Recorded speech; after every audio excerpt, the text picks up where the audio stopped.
Welcome to Agent Critique, where I review and rank agents not just on power, but on design, lore, fun, animations, and how they actually feel to play, to figure out not the strongest agent in Zenless Zone Zero, but the best one. And for the first episode, we're starting with Miyabi. You could argue that she is the face of Zenless Zone Zero. But before we do, allow me to fulfill a contractual obligation, cause your boy got sponsored. Do you want a cheaper and safer way to top up in your favorite games? U7 Buy.com is the best place for you. They cover tons of games including Zenless Zone Zero. Just enter your UID to access a wide range of offers, global payment options, and quickly recharge your account. This is faster, safer, and more affordable than any other way to play. Backed by over 45,000 reviews and full security. Click my special link to get started. Order now and get exclusive perks instantly. Let's begin with her lore. Miyabi comes from a very famous fancy family called the Hoshimi family.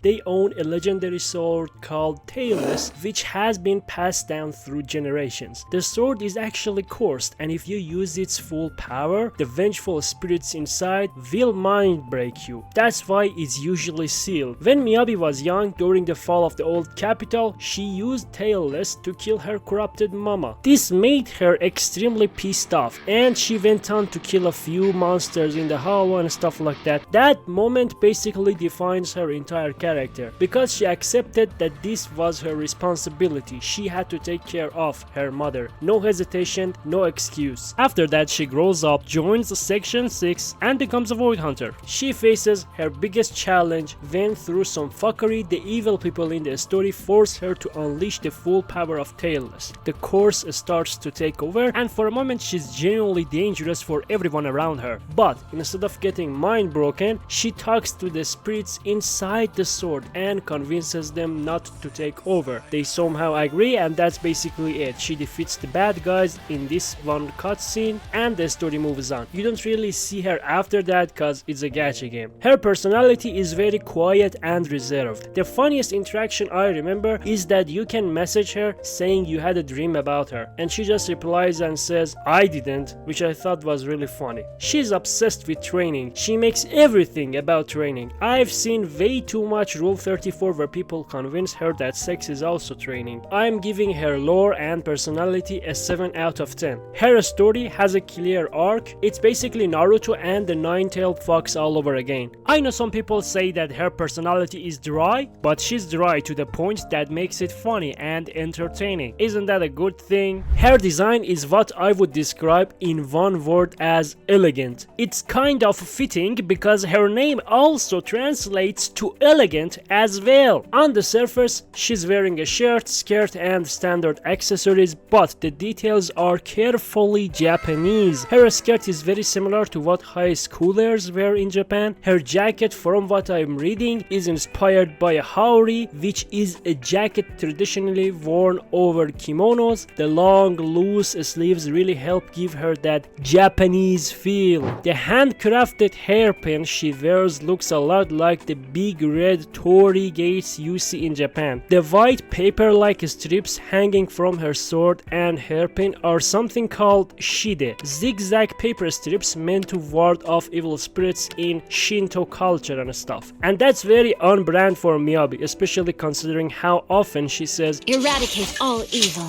Around her mechanical arm, she has a red cord, which in Shinto culture marks sacred boundaries and also wards of evil spirits again. Another neat detail is the little hand sign on her belt, which is something called the Kuji-in, which are 9 hand signs that are supposed to do some shit in Shinto or the shit that Kakashi does. I don't fucking know. All the other Section 6 members have them too, only Yanagi doesn't have them. I really don't know what they're supposed to represent, but I thought I would mention them. And yes, she has massive fox ears, which isn't exactly a coincidence because kitsune and fox spirits are a big part of Japanese folklore. but I'm not sure what kind of symbolism it's supposed to have for Miyabi specifically. Overall, I would give her design a strong 8.5 out of 10. It's one of the main reasons she's so popular. Miyabi has some of the best animation work in the game. When you look at her, you immediately see how inspired she is by Virgil from Devil May Cry. Just like Virgil, when she slashes something, dozens of after images appear in the area.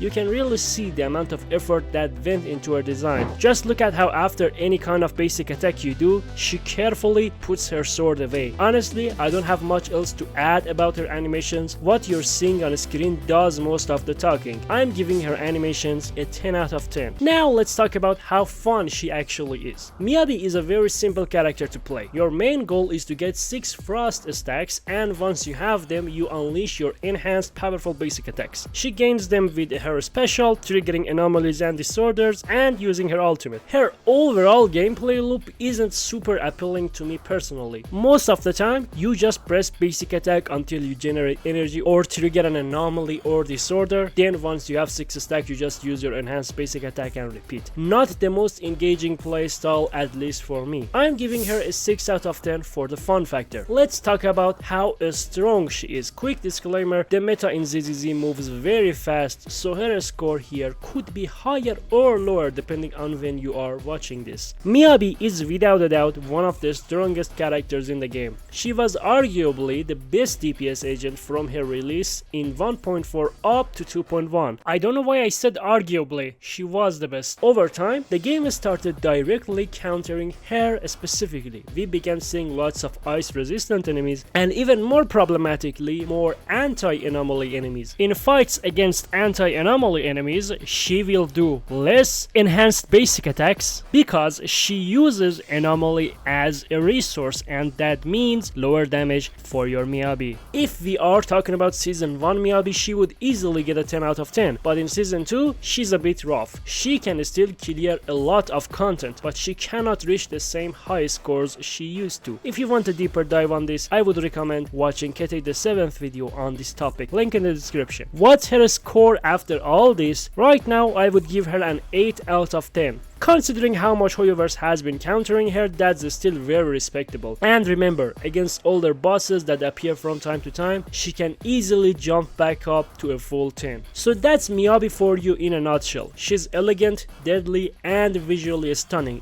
Her animations are top tier, her lore is solid, it's not groundbreaking though, and her power has made her stand out in the meta even if she's taken some hits from these anti-Miyabi stuff. Overall, she lands at 8 out of 10 for me. If her score seems too low or too high for you in any area, keep in mind this is the first episode of this series. You will see that some very popular characters will get scores of 2 or 3. So before you say it's low or it's high, remember that I also don't have every character in the game. So if you are someone who does and want to help out with this series, because I want to make a video for literally every character, join the Discord and DM me. I hope you enjoyed this one.